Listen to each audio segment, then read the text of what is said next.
in many different cultures for generations, it was known that our physical body is not just a body. Today I want to talk about chakras. I'm Nathalie Deckel.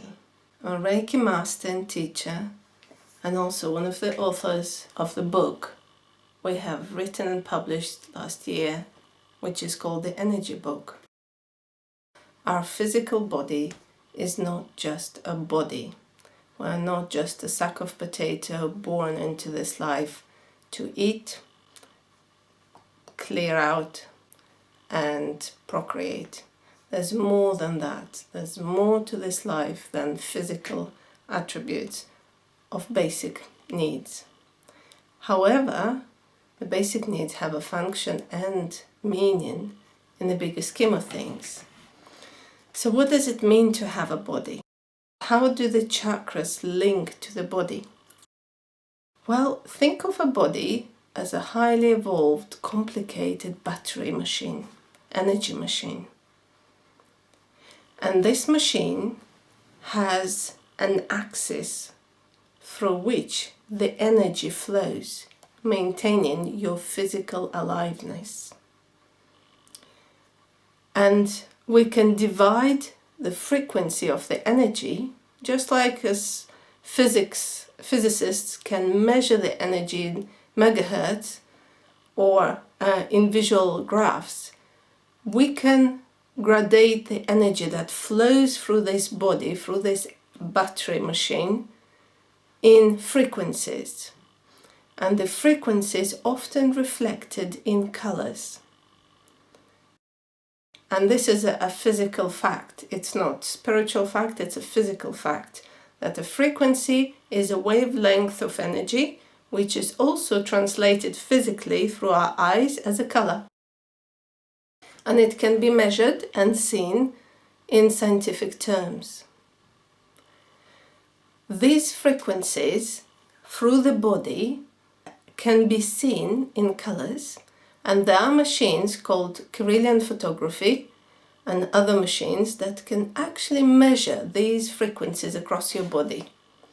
And each of these frequencies is called in Indian culture chakras, which means spinning wheels, because that's how they perceive the energy then.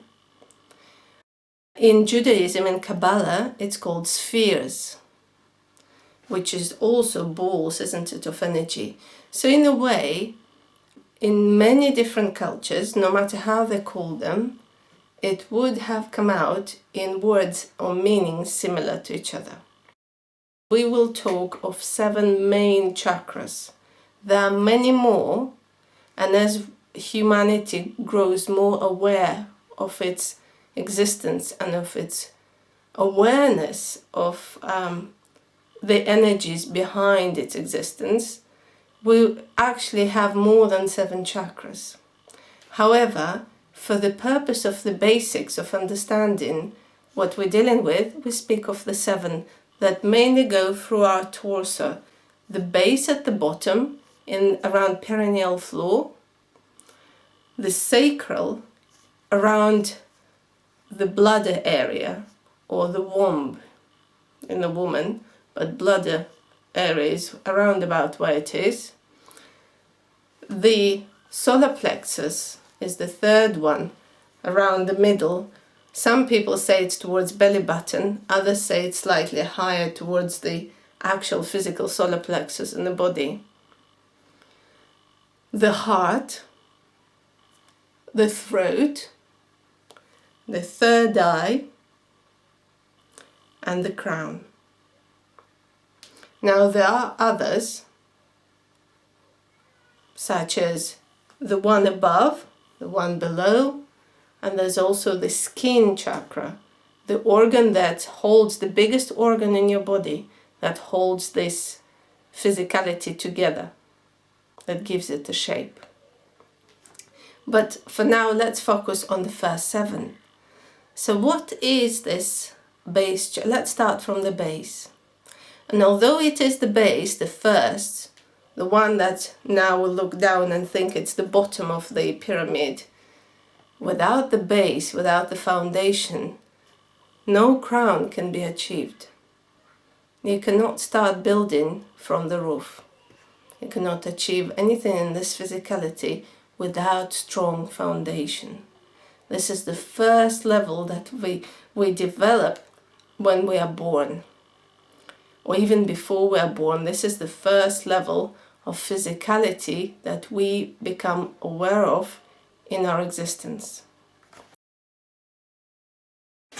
You can see that the base chakra often associated with red color, and it's at the base of your spine.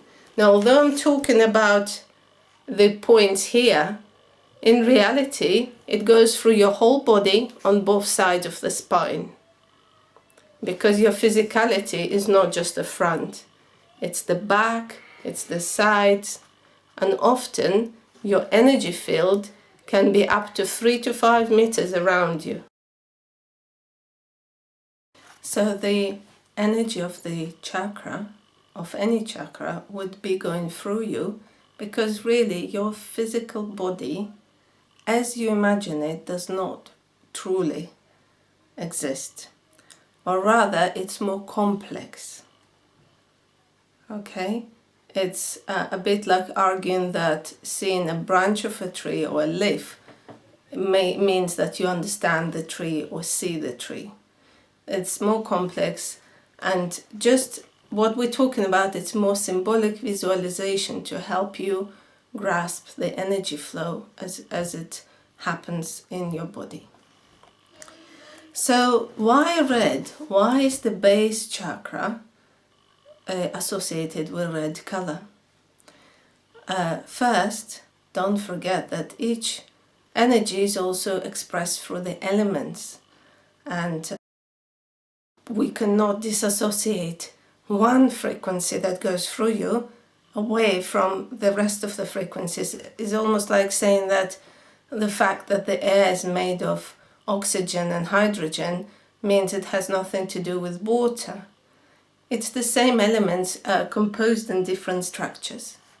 And so, why red? Why is that particular frequency is red or dark red? It can fluctuate depending on the person, and the color will reflect where you are at in that frequency, what gradation in that frequency you are. So the red is associated with earth, the grounding, the foundation, the first layer of existence, the birth body from which you start your life in this dimension.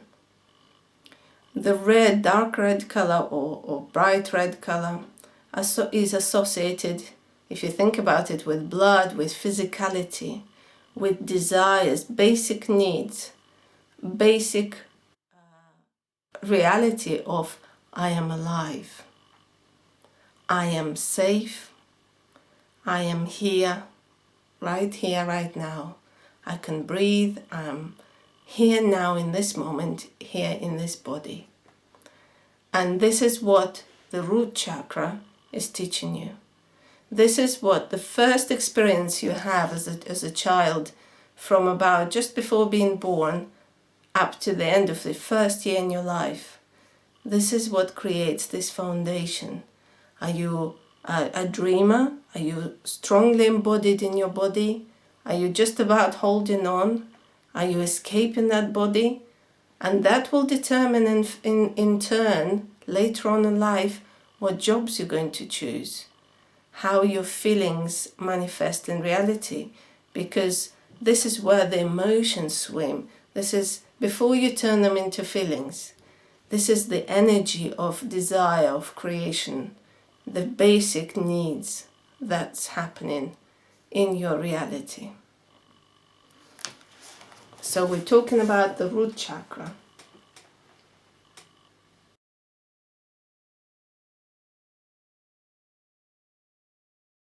So let's talk about the second chakra from bottom up, the sacral chakra.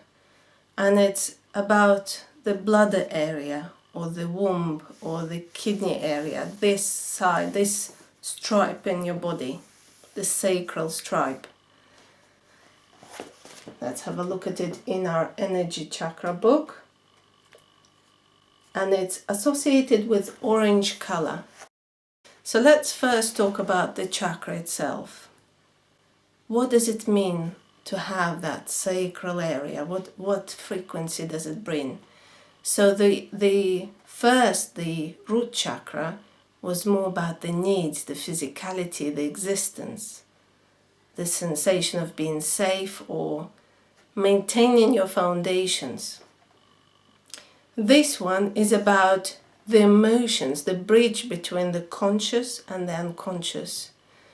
That's where we store our creativity, our feelings.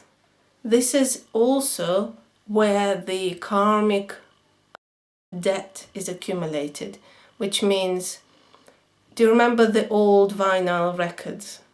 And they had little grooves that each time the needle went round and round playing the song. And sometimes it would get stuck and you will be stuck in the same groove again and again. So in a way, this area, people associate karma with negative energy, but actually it's a beautiful tool for self-awareness. What happens, we have that vinyl energetic record there. And we create grooves with every single action, whether we're conscious of it or not. And that's why I said this area is the bridge between conscious and unconscious. We create these grooves on our record. So then when something happens, if you're unaware, you would say, oh my God, it happens again. This happened to me. They've done it to me. They made me feel like that. But if you're aware and you're not playing the victim games, you would say, right, I have a pattern here. I have the same groove happening. How do I change it? What do I need to focus on? And by bringing the awareness to the pattern, to your behavior and your reaction to something, you change the groove depth, and eventually you can delete it altogether and create a different groove. So it's not a negative connotation by any means, it's self-awareness. This is an opportunity to observe what happens to us, and in hope, in time, we become more and more conscious. So we do not use it as a subconscious something that throws life in our face, but actually a tool to refer to and develop further. This is the area where we create. This is where the womb is. The birth of a child is the most creative thing our body can do, the miraculous thing, but it's also where the emotions, the kidneys, the water works. So whenever you're upset, these areas tightens. A fear can cause infections. So this is where the flow of energy associated with water happens. Why is it orange color? Well, orange is associated somewhat with fire, isn't it? This is a certain gradation of fire. If you look at the flame, you will see there are different levels of heat in the flame. So you get purple and red, but there's also orange. And it's about this creative flow. This is the fireplace of your being. This is where you stock up the energy to act, to be, to create, to go out there, the confidence. If something is blocked there, you would know because you would lose your confidence. So this is the area where we need the fire to go on in life. Often if there's any issue with that area, we'll feel lack of energy, lack of fire to deal with facing life. And that's why it's orange. And don't forget, this is also the area of commitment. And we have a solar eclipse in 21st of June 2020, which will not happen again on the solstice day on the new moon in Cancer until 2039. So it's not a usual occurrence. And the fire eclipse, the sun eclipse will create the ring of fire. And it's about reset to this area of your body, to reset to your commitments, reset to your karmic debts, reset to your understanding of how life works, so you can start again, observing, getting rid of the past if it's outweighed its purpose, if it's too heavy to carry on. This is the opportunity for new beginnings, and you would feel it here in your gut feeling, in that area. In Reiki, we call this area Dantian, which is the area where your core energy of your being is focused, the center of your energy that radiates elsewhere. And this is a sacral chakra. Now let's talk about the third chakra, the solar plexus. This is a very powerful place in your body, because if anything goes wrong, if you don't feel right, if you have intuitive feeling that something is not quite right, you place your hand on your gut, on that area, the solar plexus. This is the area where the fireplace of your soul happens. This chakra is often represented with yellow color, bright yellow like the sun, pure fire, isn't it? Pure brightness, pure energy. It's about the confidence to transform your desires, your creativity into action. This is where you create the boundaries of who you are versus the rest of the world.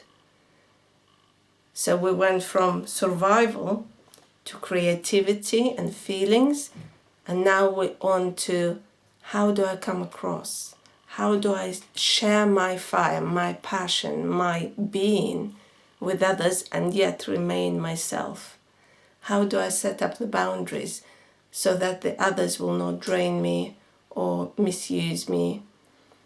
How will I keep up my fire to do what I love? How do I choose to focus on something, give my whole attention to it, so I'm not scattered in the world, fluttering from one thing to another? So in a way, each layer slightly overlapping the other and building up on it. In India, it's called the treasure of your soul, the fireplace of your being. This is the place where we radiate joy, where we radiate our... Some would say it's the ego, but it can be the spiritual place, because no matter how powerful the leader is, if they don't have that fire and that charisma to stand up and speak and be present and radiate their power, nobody would follow them. So we need that part of the ego, we need that presence. And it's located right here in the gut area, in the solar plexus, the abdominal area. This is where we digest what life throws at us. So that energy is not just there to go out. This is also how we receive things. Because when life throws things at us, we need to digest it, to absorb it, whether it's a word, whether it's a virus, whether it's food. We don't just digest food, we digest emotions, we digest other energies, we digest attitudes, politics, all sorts of things, whether they're conscious or not. Anything that comes into our field of existence, we have to process it, we have to digest it, and we have to transform it, which is what the fire does. It takes one element and transforms it into another. To use it, to transform it into a useful, powerful, new energy from which you can rise from the ashes like phoenix. So this is where the solar plexus is. This is your voice to speak up, to do the actions. So if you're a person who likes to hide, who likes to think that people don't understand me, I can't connect to people, or perhaps I can't speak up, I'm not one of these people, I don't have a strong voice, then that means you have a blockage there. And you need to think, how do I stoke up this fire in my fireplace? in that, how do you stoke up that passion for living? And the core answer to that would be following your gut, following what you love, following that any little spark that brings you joy, that sparks your interest, your fire. This is the fireplace of your soul.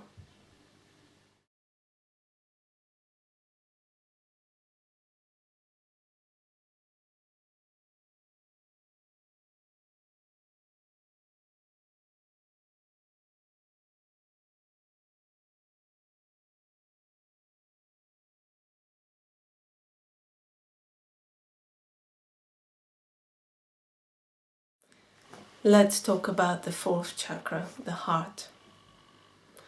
Now, until now, we were going through the physical aspects of our being.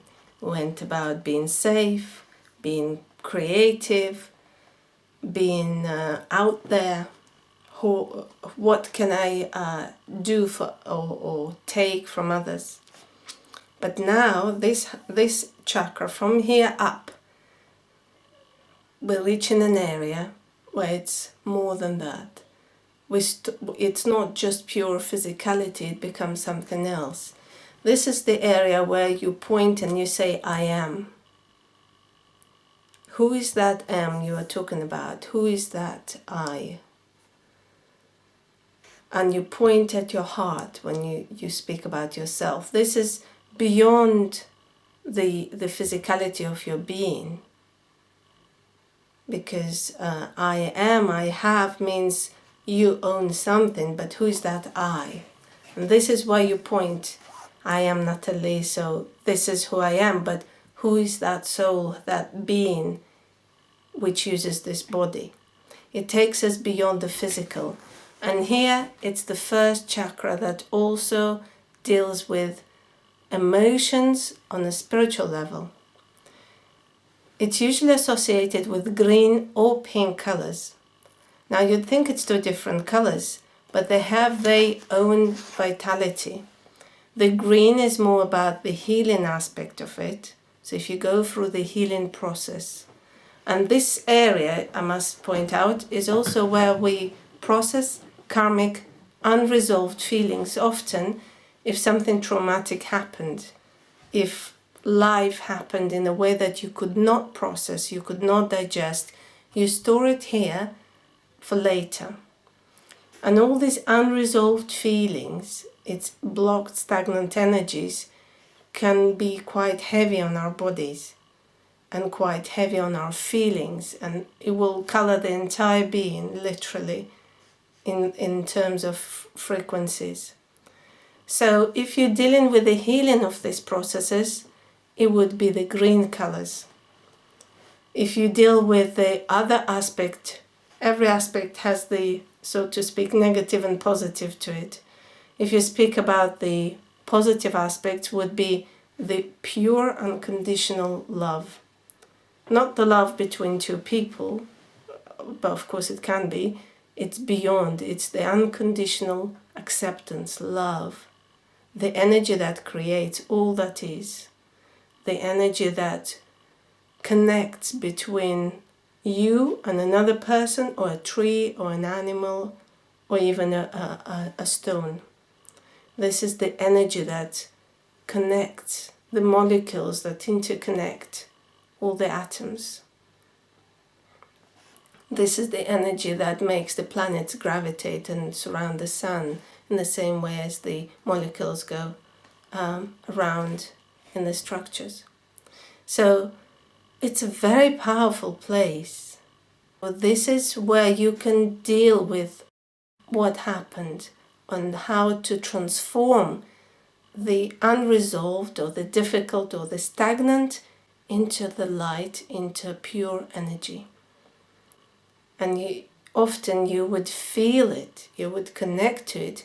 The trouble is when people experience traumatic event, there's a bell-shaped graph that happens. So we go up, up, up in terms of our feelings and experience. When we reach the top of the bell, it becomes unbearable, and often we cannot process that level of frequency at the time if we're not trained to deal with that way, and we block it right on the toppest point of the graph. We block it and we put it aside and we say, I can't deal with it. It's too painful, too traumatic, too much for my body to deal with that frequency. But the trouble is, to keep it on that level, stagnant at the background, requires huge amount of energy. Because you're still on the top of the graph. Just before it goes down, you have to keep it and become unaware of it, or forget about it, or just put it aside. And you require a lot of energy to maintain that level of blockage on that level of awareness. So what you do with the heart, if you do want to work on healing side, you open your heart wider, you feel the feeling that comes out of it, no matter how painful it is, because now you can tell and you know that you've reached the top point in the graph, and it will only get better, it will heal by allowing to pass through you. It's a bit like you saw a tornado coming towards you, and it went into your room, and you shouting, ah, running out, closing all the doors. So the tornado is wrecking your room, but it's still in the house. All we need to do is open the doors and windows and let it out, let it come naturally. We don't need to keep it hidden to maintain the destruction under our control. We just allow it to pass, and then the energy will relax, and you might even discover that there was no ruination in the house. Actually, you've learned something amazing from it. So it's a very powerful and very higher frequency area in your body than all the others. Interestingly, we are not linear energy as humans often think of. We don't, the chakras don't operate in linear from A to B. They operate in circles, just as it happens with planets or anything else really. The seasons, it comes and goes, the waves, everything in life really operates in circles.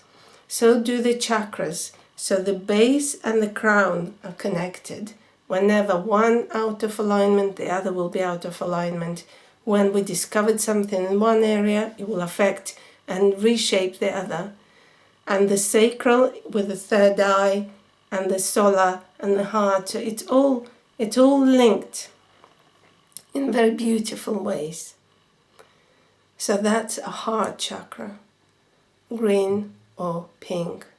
Well, also interestingly, there's in the last 10 years or so, there's another development that has been happening in the human bodies, where the heart chakra is actually made of two.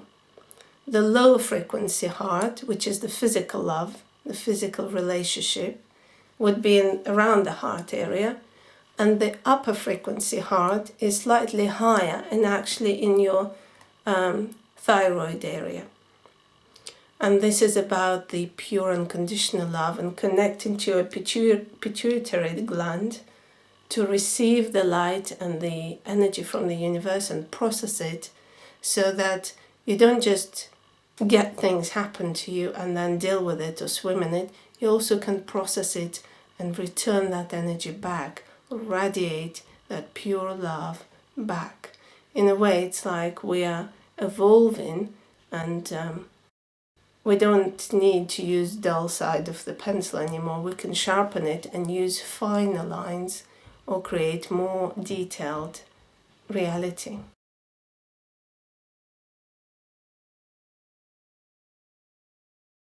The next chakra is the fifth chakra, the throat chakra.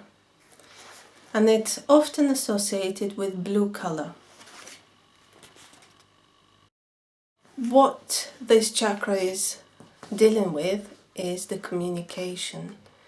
It's a digestive area because we receive food here, we receive words, we receive ideas, attitudes. And often people find that this area is quite blocked for them, because from early age we learn to build up shields and barriers to protect ourselves from the toxins in our environment and people, from the harsh emotions or things that we cannot process or digest. In a way, it's a very beautiful organ because this is the organ that helps us to process life.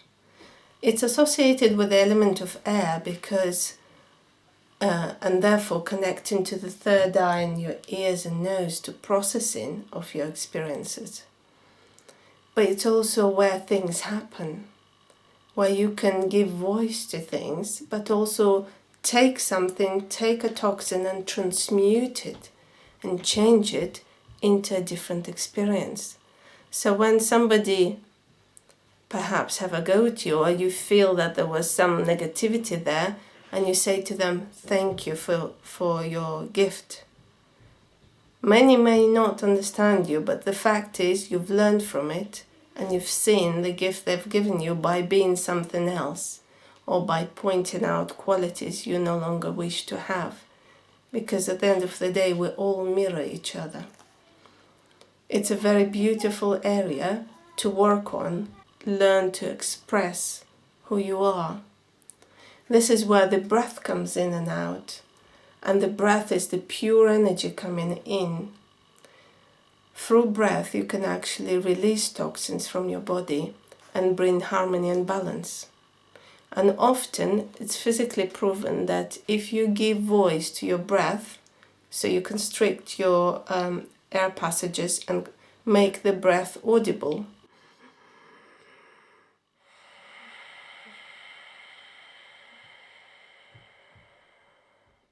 It's called Ujjayi breath in Indian tradition. But what it does automatically, the moment you make your breath audible and you connect the space with your throat vibration, you automatically calm down the neurological system. You signal to your body that it's at peace, that there's no danger of being eaten by the tiger, and therefore it can go into full relaxation and healing mode. Often in the way we live now, we forget to breathe deeply from our abdomen, and our breath becomes shallow in the upper chest, which means it's constantly stimulating the psychological reaction of fight or flight. And that means we switch off a lot of our functions to survive, and all of this life becomes a survival mode. By breathing deeply and become aware and conscious and use the breath as your main element for expression and being, you actually turn your body around and you change it from survival mode to blossoming, growing, experiential mode. And you use all your faculties to their best capacity. The sixth chakra, the third eye. It's an interesting one. So we've been to the heart, we've been to the throat, and with each one of these we move away from our physicality into a new experience of our human body, or rather spiritual experience in physical body. So the third eye is often represented in a purple color, dark purple or bright purple. We see with our eyes, but the eyes themselves do not see. They just project the images the brain uses to analyze the reality. So if your brain was not taught what to see, you will not be able to perceive it unless you use your third eye. The third eye allows us, this is where the wisdom seated, to look at the experiences or to feel the experiences of what's happening in your environment within and without your existence, and make sense of it or understand what is it actually happening, what is it you see, what is it that's happening to you or around you. And often this is the intuitive side. This is something that comes from the spirit. Now, when people say they understand something, suddenly they say, I see. Not because they see physically, but because they finally processed the information and understood through the third eye to what it actually means.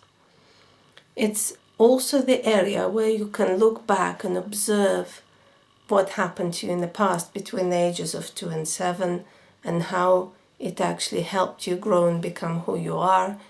This is the area that teaches us that the brain is not really in power. We often live thinking the way society was until now. We think that our head, our intellectual abilities, our storages of information is the answer to everything. The reality is, it's not. The fact that you have information about past event doesn't mean anything to apply to now unless you're using your intuitive, wise capabilities to connect things in a way that will show you the way, the path. What the third eye is teaching us is to step back, to relax from trying to fix and resolve and solve problems through the head. And it says, you are enough. Because the head always says, I need more. There's not enough. I only have what happened in the past. I do not know how to protect you from the future. I don't have a clue what to do now. I only know what I have experienced. Now, the third eye comes in and says, chill back, breathe. It's connecting the sacral area, your experiences, your feelings, with your throat and the heart, mixes them together and says, sit back, let the spirit see what's happening and give you the wisdom of what to do next. In which case, it connects to what Plato used to say, the collective unconsciousness, or what I believe is what I call God, or universe, or life, and you just download the information you need to know at that moment. You just need to receive and trust that what you receive is the right thing, and you are guided because it will feel in your body the right thing for you, and it will give you the answer you need. Children intuitively do that. They often follow their gut feeling, and so do the animals. It's only when we grow and follow the mainstream education and mainstream culture of going with the blinkers on to what we were told to do rather than how it feels to us, and if it feels right with our morality and our values and our sense of being, only then we forget about using that power. So this powerful chakra is the area where we connect to pineal gland at the inside our head, and we connect the information from the universe, life, all that is, our heart and our creative feelings, and we manifest it into reality. And more of us are now become awakened of using these abilities and trusting our feelings and following what feels right rather than sticking with what doesn't feel right but everybody else agree on. And this is the beautiful power of the third eye. Learning to feel and see your life through your feeling and intuitive connection to the above. Not from the brain muscle, but your heart and your wisdom. Let's talk about the seventh chakra. Just above our head, the crown chakra.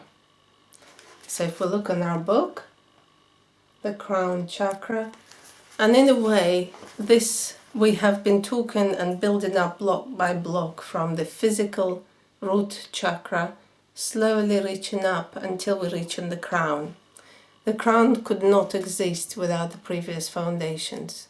It's the culmination of all the processes, all the frequencies together that can connect us to the crown, to be crowned into the human being as you are now. It is often seen associated with white frequency color, pure white, which encompasses all colors, And sometimes some people see it as violet. I see it as a white color. And what it does, it's not a physical chakra, it's not a physical frequency as we had so far.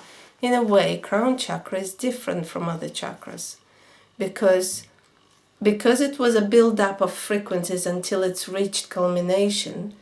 It's not a physical space. In a way, it's the transition between the physical and the metaphysical. It's the shift before it becomes the pure energy. If you imagine our bodies like the 70s effect, do you remember the Michael Jackson Dancing film where every time he moved he would have echoes of his body, which can be seen as the energy bodies? The crown chakra is the final shift that will connect, that is the veil between the spirit world and this physical dimension. It's not a place you reach in any practice. It's something that you can experience when the right time and conditions are met. It's a very hidden space in a way, and it's a space of awareness and wisdom combating into something new and unique. It's a space where you become aware not of your own physicality but of your existence as a being, as a soul, as pure energy manifested in physical form. Often, even if you reach that stage, which often people do reach at least once in their lifetime, you cannot maintain it for a long time because of the sheer necessity and conditions of being born into physical reality. So the idea is to walk in physical reality while keeping your head connected to the spirit world. It connects the pituitary gland with pineal gland and hypothalamus to bring down the information from the universe, the spirit, the energy, and manifest it for physical reality. It's a very beautiful space where it actually shows our accomplishment and growth as a being, and it reflects our existence as a whole. Very high frequency energy. So unless you become attuned to the different gradations of energy, a lot of people just miss it out, even if they have it and it's there, present around them and in them. So we're talking about the crown chakra, the last chakra in the physical body, the bridge between the physicality and the spirituality, or the bridge between the physicality and the universal energy that creates all that is. So let's summarize. We spoke about the different chakras, the way they are created, the way they function, and the meanings and the colors that are associated with them. If you want to know more, you can buy our book and learn not just more about each one and how it can be manifested through stagnation or dis-ease or other symptoms, but also how to change it. There are exercises in this book and links to meditations that will help you open it up and release any blockages or stagnation in certain aspects of your body. Any questions, or if you wish to have a personal reading, please contact us through Poetic Mind Co UK. Thank you. I'm Natalie Deckel.